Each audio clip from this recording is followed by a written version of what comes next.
नए साल की शुरुआत भगवान राम की कहानी से करना एक अद्भुत अनुभव है। आज के समय हर कोई व्यक्ति चाहता है कि आने वाला नया साल सुख समृद्धि से भरा रहे, साथ ही उसके सोचे काम पूरे हो। ऐसे में व्यक्ति कई तरह के उपाय की मदद लेता है। इससे व्यक्ति को नववर्ष में सफलता प्राप्त होती है। साथ ही कई लोग नए साल के दिन कुछ कामों को लेकर नए संकल्प लेते हैं। अगर आप भी चाहते हैं कि आने वाले नए साल में जीवन में सफलता मिले, तो धार्मिक ग्रंथ रामायण की सीख को जीवन में जरूर अपनाएं।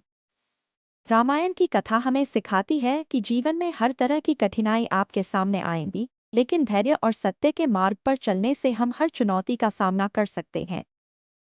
भगवान राम को देखिए, उन्होंने अपने जीवन में जो आदर्श स्थापित किए, वे हमें प्रेरित करते हैं। जब राम ने वनवास स्वीकार किया, तो उन्होंने अपने कर्तव्यों को प्राथमिकता दी। यह हमें सिखाता है कि व्यक्तिगत सुख से ज्यादा महत्वपूर्ण है अपने परिवार और समाज की भलाई। परिवार की बात करें तो सबसे पहला और महत्वपूर्ण बात, अपने माता पिता की आज्ञा का करें पालन। मर्यादा पुरुषोत्तम भगवान श्री राम राजा दशरथ के पुत्र थे। इसी वजह से उन्हें अयोध्या की राजगद्दी सौंपी जानी थी। लेकिन माता कैकेयी के कहने पर भगवान श्री राम ने राजगद्दी न लेने का फैसला लिया और वनवास के बारे में सोचा। इससे यह सीख मिलती है कि व्यक्ति को जीवन में हमेशा माता पिता की आज्ञा का पालन करना चाहिए, क्योंकि उनके आदेश का पालन करना ही सबसे पहला धर्म है। ऐसे में नए साल में इस बात का विशेष ध्यान रखें कि माता पिता के आदेश का पालन करें। भगवान श्री राम के विशेष गुणों में एक है धैर्य। धैर्य व्यक्तित्व को ऊंचा उठाने का उत्तम गुण है। हम सभी को भगवान राम के इस गुण का पालन करना चाहिए। जीवन में धैर्य होने से कई समस्याओं का समाधान किया जा सकता है।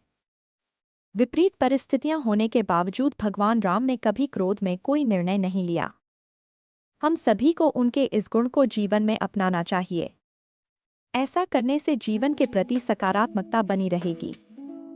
भगवान राम ने अपने जीवन में कई कठिनाइयों का सामना किया।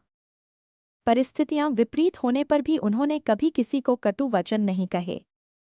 हम सभी को भगवान राम की तरह अपनी वाणी की कोमलता को बनाए रखना होगा। नए साल के शुभ दिन पर आप भगवान राम के इस गुण को अपनाकर एक अच्छा जीवन जी सकते हैं। राम की भक्ति और उनके प्रति सीता का समर्पण हमें सच्चे प्रेम और विश्वास का महत्व समझाता है। नए साल में हम भी राम की तरह अपने लक्ष्यों की ओर बढ़े, चाहे कितनी भी बाधाएं आएं। आइए, इस नए साल में हम अपने जीवन में राम के आदर्शों को अपनाएं और एक नई शुरुआत करें।